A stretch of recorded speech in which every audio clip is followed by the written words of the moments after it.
دیکھیے اس میں دو چیزیں ہیں، یہ سرکولر اس لیے نہیں ہے. ایک چیز ہے کہ ہم جس شخص کی صداقت کے بارے میں بات کر رہے ہیں اس کا صادق ہونا تواتر سے ثابت ہو رہا ہے. ٹھیک ہے، تو اس کی صداقت جو ہے وہ تواتر سے ثابت ہو گئی، یہ ایک الگ آرگومنٹ ہے.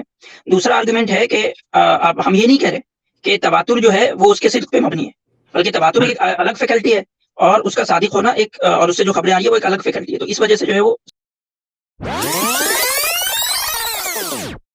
اچھا جی، پاک پنجابی ہمارے ساتھ ہیں اور اس کے بعد میں لاسٹ کالر لوں گا اروند صاحب. السلام علیکم سر، کیا حال چال ہے؟ وعلیکم السلام، کیا حال چال ہے جناب؟ بالکل ٹھیک ٹھاک. اور عاصم بھائی کیا حال چال ہیں آپ کے بھی؟ مزے میں ہیں، آپ بتائیں. اچھا مزے میں. مفتی صاحب مجھے ویسے آج نا سٹریم دیکھ کے ایک گمان گزر رہا ہے کہ شاید آپ نے الحاد کے خلاف جو جنگ شروع کی ہے نا وہ فقہی سوالات سے تنگ آگے کی ہے، ایسا ہی ہے؟ فقہی سوالات سے تنگ آ کر ایسا کیوں آپ نے سوچ لیا؟ مجھے لگ رہا ہے وہ دلچسپی آپ تنگ سے جیسے وہ اس طرح کے سوالوں پہ آپ شاید یہ وہ سٹریم شاید اس چیز کے لیے نہیں ہے یا وہ سوال اتنے بورنگ ہیں. مجھے ایک واقعہ یاد آتا ہے کہ میں ڈاکٹر اسرار کا لیکچر سن رہا تھا لائیو، تو ان کے سامنے ایک سوال آیا خاتون نے کہ کیا گیلے بالوں کے ساتھ نماز ہو سکتی ہے، تو انہوں نے وہ پرچی تقریباً پھینک دی کہ یار آئندہ میرے سامنے یہ سوالات نہ ہیں. تو آپ کے ساتھ بھی کوئی ایسا معاملہ تو نہیں؟ نہیں، میں اصل میں اگرچہ فقہی سوالات کی تعلق سے بھی میں اسٹریم کیا کرتا تھا آج سے کئی سال پہلے، لیکن پھر مجھے لگا کہ ان موضوعات پر تو بہت سے لوگ ہیں جو بات کر سکتے ہیں. اگر ہم کسی دوسرے موضوع پر زیادہ بہتر طریقے سے بات کر سکتے ہیں تو ہم اسی موضوع پر اپنے آپ کو ڈیڈیکیٹ کرنا چاہیے. اب اگر لائیو کیو این اے میں کوئی بھی آدمی ہم سے آ کر یہ کہے کہ جی میں نے نماز میں فلاں غلطی کر لی، اب سجدہ سہو کیسے کروں، تو اس کے لیے کہیں بھی آپ جا سکتے ہیں، کسی سے بھی معلوم کر سکتے ہیں، یہاں آنے کی کوئی ضرورت نہیں ہے. تو میں اس لیے فقہی سوالات نہیں لیتا ہوں. اچھا چلے، میرا سوال وہ میں جو آج آیا ہوں عبد الماری کے ساتھ جو ڈسکشن تھی اس میں کچھ انٹرسٹنگ پوائنٹس ہیں، جن میں ایک مین جو آپ نے کہا اور آئی تھنک عاصم بھائی کا بھی اسی طرف اشارہ تھا کہ حضور پاک کے سچے، صادق اور امین ہونے کا یہ سب سے فنڈامنٹل جو بیسس ہے آپ کے ایمان کا. تو یہ خبر آپ تک کس طریقے سے پہنچی کہ وہ صادق اور امین ہیں؟ تواتر کے ساتھ. تو یعنی تواتر جو ہے وہ فنڈامنٹلی سب سے پھر یعنی ایپسٹمالوجی کے حساب سے تواتر کا نمبر 1 ہوا اور نبوت کا پھر سیکنڈ پر ہوا کہ تواتر سے جو چیز آ رہی ہے وہ مان لی جائے گی کوئی بھی؟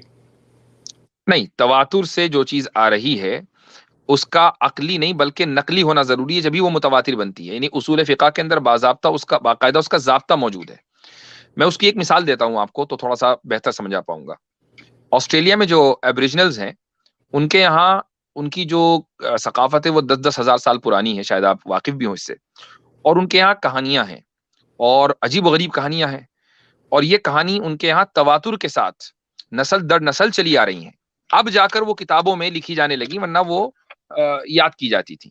ہزاروں سال سے ان کے یہاں یہ سلسلہ چل رہا ہے، لیکن وہ کہانیاں بڑی عجیب و غریب ہیں اور اسلام کے اعتبار سے ان کو کبھی بھی تسلیم نہیں کیا جا سکتا. لیکن جب آپ اگر یہ کہیں کہ پھر یہ بھی تو تواتر ہے، اس کو کیوں نہیں تسلیم کرتے، تو اس کا جواب یہ ہے کہ وہ تواتر حقیقی نہیں ہے، تواتر مجازی ہے. چونکہ جب اس کا جو اوریجن ہے وہاں پر تواتر ثابت نہیں ہوتا. وہاں ایک آدمی ہے، اس نے ایک آدمی کو دوسرے آدمی کو کہانی بتائی، اس نے تیسرا آدمی کو کہانی بتائی، اس طریقے سے چل کر پھر وہ پورے معاشرے کے اندر یہ کہانی پھیل گئی. اسلام میں جو تواتر ہے مفتی صاحب وہ حقیقی کن وہ حقیقی اس لیے ہے کہ جو اوریجن ہے وہ صادق و امین ہے. اور وہاں پر جو اوریجن ہے، رک جائیے ایک منٹ، جو وہاں پر جو اوریجن ہے وہ صادق امین اس کا ہونا ثابت نہیں ہے. ٹھیک ہے، اب آپ یہ کہہ رہے ہیں کہ یہ سرکولر آرگیومنٹ ہو گیا کہ تواتر سے صادق و امین ہونا پتا چلا. آپ یہ کہنا چاہ رہے تھے نا؟ جی جی. اور صادق و امین سے متواتر ہونا پتا چلا. ہم یہ نہیں کہہ رہے ہیں. اگر ہم یہ کہہ رہے ہوتے تو سرکولر آرگیومنٹ ہوتا. ہم یہ کہہ رہے ہیں کہ تواتر حقیقی اس لیے ہے چونکہ جو اوریجن ہے وہ صادق و امین ہے، لیکن اس کا اوریجن کا صادق و امین ہونا ہمیں تواتر سے پتا چلا ہے. نہیں یہ تو بالکل سرکولر آرگیومنٹ نہیں ہے. نہیں مفتی صاحب، یہ میں سمجھاتا ہوں کیسے بالکل سرکولر ہے. جی عاصم بھائی آپ بات کر لیجیے. یہ پاک بن جائے. دیکھیے اس میں دو چیزیں ہیں، یہ سرکولر اس لیے نہیں ہے. ایک چیز ہے کہ ہم جس شخص کی صداقت کے بارے میں بات کر رہے ہیں اس کا صادق ہونا تواتر سے ثابت ہو رہا ہے.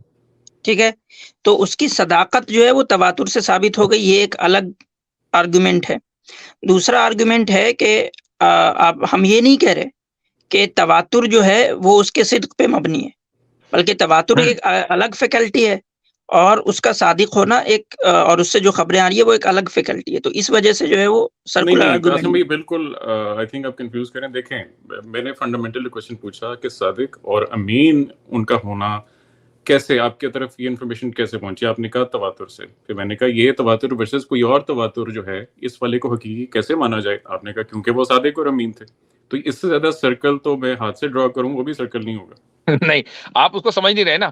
آپ ہاتھ سے نہ ڈرا کر کے عقل میں ڈرا کریں پھر آپ کو سمجھ میں آئے گا. دیکھیں چلیں اس کو یہی چھوڑتے ہیں. میرے خیال سے وہ آگے وہ لسنرز ایسا کر لیں کہ میں اپنی بات مکمل کر لیتا ہوں جو عاصم بھائی نے کہا اسی کو دوسرے الفاظ میں کہ اگر ہم یہ کہہ رہے ہوتے کہ رسول اللہ صلی اللہ علیہ وسلم کی کا صادق و امین ہونا تواتر کے اوپر ڈیپینڈ کرتا ہے اور کسی چیز کا متواتر ہونا رسول اللہ صلی اللہ علیہ وسلم کے صادق اور امین ہونے کے اوپر ڈیپینڈ کرتا ہے تب یہ سرکولر آرگیومنٹ ہوتا. ہم یہ کہہ رہے ہیں کہ یہ دو الگ الگ چیزیں ہیں. وہ کیا ہے؟ ہمیں رسول اللہ صلی اللہ علیہ وسلم کا صادق اور امین ہونا پتا چلا تواتر سے. اب تواتر حقیقی کس کو کہتے ہیں؟ تواتر حقیقی اس کو کہتے ہیں کہ جس کے اوریجن پر صادق و امین موجود ہو. یہ دو الگ الگ میدان ہیں. یہ دونوں ایک دوسرے کے اوپر ڈیپینڈ نہیں میں اس کی کرتے. ایک مثال دیتا ہوں مفتی صاحب کیونکہ اس کے ایسنس میں جو ہے تواتر کے ایسنس پہ ہے ٹیسٹیمنی. ٹیسٹیمنی پہ اگر ہم جائیں تو ایک 1913 تھا یا 1923 میں تھا. سینکڑوں لوگوں نے ایک معجزہ دیکھا کہ حضرت مریم جو ہیں وہ نیچے آتی ہیں اور کرسچن سمبلزم ان کو پوری طرح اور اس کے فوٹوگرافک ایویڈنس موجود ہیں کہ سینکڑوں یا ہزاروں لوگوں نے معجزہ دیکھا اور وہ کنورٹ بھی ہوئے اور سب کچھ معجزہ ایک باقاعدہ. اگر تو جین آف آرک نہیں یہ اسی 20ویں صدی کا ہی یہ ارلی 20ویں صدی کا. میں آپ کو لنک شیئر کروں گا پرائیویٹ میں. اچھا تو ٹیسٹیمنی آپ نے جب بیسس لی تو پھر اس کے اگین اس کے پیچھے پھر وہی کویسچن آ جاتا ہے کہ اگر ٹیسٹیمنی کے اوپر پورا اپنا بلیف اگر کھڑا کیا تو کیا پھر ہم ایک ٹیسٹیمنی کو دوسری ٹیسٹیمنی سے کمپیئر کرنے کا کیا ایسا سٹینڈرڈ ہے کہ جو آپ کی ٹیسٹیمنی ہے یعنی آپ نے تواتر میں یعنی ایک انسان کے دوسرے انسان سے نسل در نسل کمیونیکیشن کو نمبر 1 سورس کر دیا اپنے نالج کا. تو یہ تو نبوت سے بھی اوپر. اب اسی واقعے کو لے لیں. آپ نے فرمایا کہ حضرت مریم آئیں. کہاں کا واقعہ آئی ڈونٹ نو لیکن چلے تھوڑی دیر کے لیے مان لیتے ہیں کہ کچھ لوگوں نے حضرت مریم کو دیکھا وہ آئی انہوں نے کمیونیکیٹ کیا اور اس کے فوٹوگرافک ایویڈنسز ہیں. اب سوال یہاں پر یہ ہوتا ہے کہ اگر ہم اس واقعے کے ہونے کو کہ ایسا ایک واقعہ ہوا اور وہ تواتر سے ہم تک پہنچا مجھے کوئی مسئلہ نہیں میں اس کو مان لوں گا کہ ایسا واقعہ ہوا ہے کہ لوگوں نے ایک فگر کو دیکھا کہ جو فگر یہ دعویٰ کر رہی تھی کہ وہ حضرت مریم ہے. اس واقعے میں ہمیں کوئی شک نہیں ہوگا کہ ایسا ہو سکتا ہے. یہاں سوال یہ کہ یہ کیسے پتا چلا کہ وہ حضرت مریم ہی ہیں؟ یہ تواتر سے ثابت نہیں ہو رہا ہے. ہاں لیکن یہی تو کوشچن ہے کہ اس کا سمبلزم اس کا جو سمبلزم ہے وہ ان سب لوگوں کی جو ٹیسٹیمنی ہے وہ یہی ہے کہ حضرت مریم کو ہم نے دیکھا. نہیں ہم مان رہے ہیں کہ انہوں نے کسی ایسے فگر کو دیکھا. ہم مان رہے ہیں اس میں بھی سوال پیدا ہو جائے گا کہ ان لوگوں نے جنہوں نے ان کو صادق امین کہا کیا انہوں نے صحیح طرح جج کر پائے وہ حضور پاک کو کہ وہ صادق امین تھے یا نہیں تھے. تو یہ دلیل جو ہے اس کی جو ذمہ داری ہے وہ تو ان لوگوں کی ہے جو صادق اور امین نہیں مان رہے ہیں چونکہ ایک انسان کا جو ڈیفالٹ اسٹیٹس ہے وہ اس کا صادق اور امین ہونا ہے. یہی چیز پھر میں اس میریکل پہ میں اپلائی کر سکتا ہوں کہ پھر یہ دلیل ان لوگوں پر ہے چونکہ میریکل کسی انسان کا ڈیفالٹ اسٹیٹس نہیں ہے. حضرت مریم کا اس دنیا میں آنا ان کا ڈیفالٹ اسٹیٹس نہیں ہے. یہ میری گفتگو کچھ دن پہلے بھی ایک صاحب سے ہوئی تھی تو وہ بھی کہنے لگے کہ میرے نانے نے جو ہے جل پری دیکھی تھی تو انہوں نے بتایا تو کیا میں مان لوں کہ جل پری ہوتی ہے. نہیں ٹیسٹیمنیز کی بات ہو رہی ہے نا. ہاں ٹیسٹیمنیز کی بات ہو رہی نا کہ میرے نانا نے کہا کہ جل پری ہوتی ہے انہوں نے دیکھی تھی سمندر میں. تو اب عاصم بھائی اس کو سوچیے گا کیا تمام ٹیسٹیمنیز جو ہیں ایکول کریٹ ہوتی ہیں کہ یعنی ایک آدمی آپ کو کہتا ہے میں نے صبح میں وہی بنیادی فرق بتا رہا ہوں.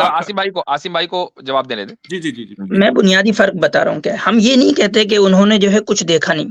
ہم یہ کہتے ہیں انہوں نے کچھ دیکھا ہے لیکن وہ جو ڈیسیژن پہ پہنچے کہ وہ وہی تھا ہم اس سے اتفاق نہیں کرتے. بس میں یہی تو کہہ رہا ہوں کہ اگر میں یہ مان لیتا ہوں کہ اس زمانے کے لوگوں نے جس بھی چاہے حدیث سے ہمیں ثبوت ملتا ہے ہسٹری سے ملتا ہے جن لوگوں نے دیکھا کہ وہ صادق اور امین تھے انہوں نے یقیناً انہیں یہی لگا لیکن میں کیسے مان لوں کہ ان کے پاس سچی انفارمیشن تھی.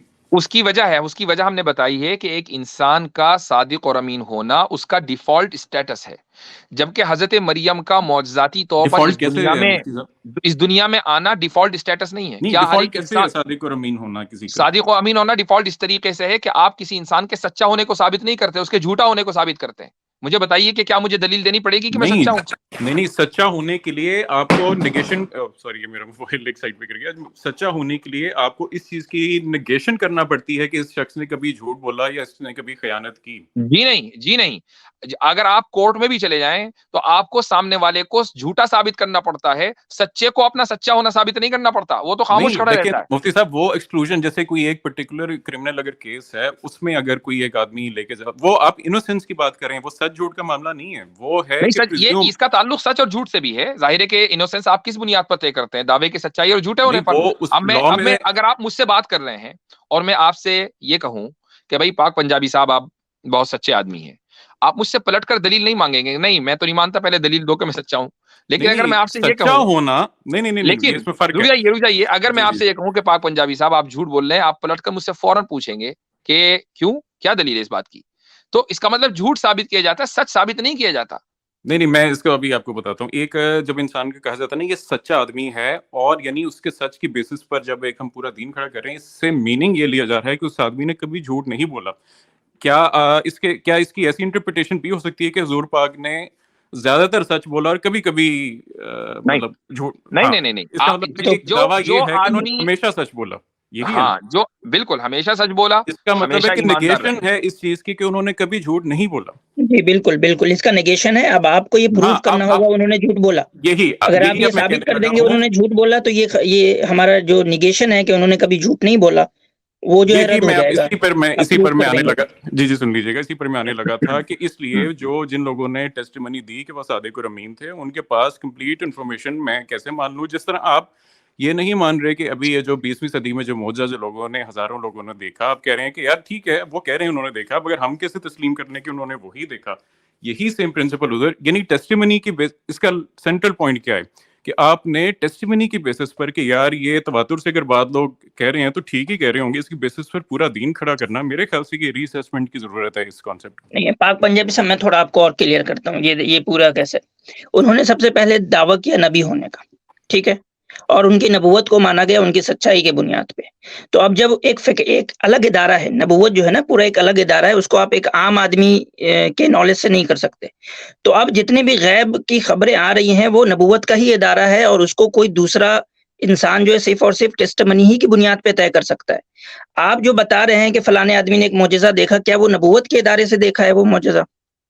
نبوت انہوں نے ایک غیبی چیز دیکھی نا، ایک تو انسان نے غیبی چیز دیکھنا، وہی میں کہہ رہا ہوں پاک پنجابی صاحب، غیبی چیز دیکھنا، میں وہی بتا رہا ہوں کہ غیبی چیز دیکھنا یہ انسان کا خاصہ نہیں ہے، لیکن یہ نبوت کا خاصہ ہے. یہاں پہ ایک باریک تھن لائن ہے جس کو آپ نہیں پکڑ پا رہے. دیکھیں غیب کی خبر دینا، آپ پہلے سٹارٹ نبوت، آپ ان کو سٹارٹ نبی مان کر رہے ہیں، آپ تو پھر سرکولر پہ آ گئے ہیں کہ کیونکہ وہ نبی تھے اس وجہ سے ان کی جو نبوت ہے وہ ٹیسٹمنی سے، یعنی ان کے سچے ہونے سے ثابت آ رہی.